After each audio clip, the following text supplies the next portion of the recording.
Solomon says in verse 13, consider. That word is important to Solomon. He said it often in our study of Ecclesiastes, and consider doesn't just mean to simply see. Consider means to pay careful observation to.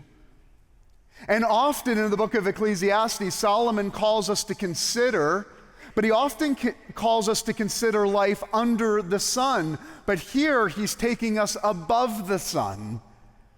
And he not only wants us to consider life under the sun according to man, but now he elevates our vision above the sun, and he says, I want you to consider what? I want you to consider the work of the Lord, or the work of God.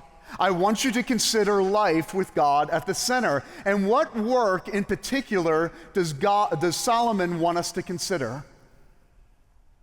It's profound, but it's confusing. He says in verse 13, I want you to consider what he has made crooked. God has made something crooked? I can understand man making something crooked. I can understand our sinful, broken world making something crooked.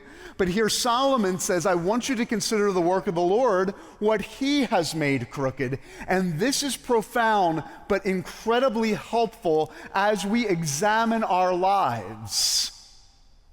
Not just the things in our lives that have gone well, but those things in our life that look seemingly crooked.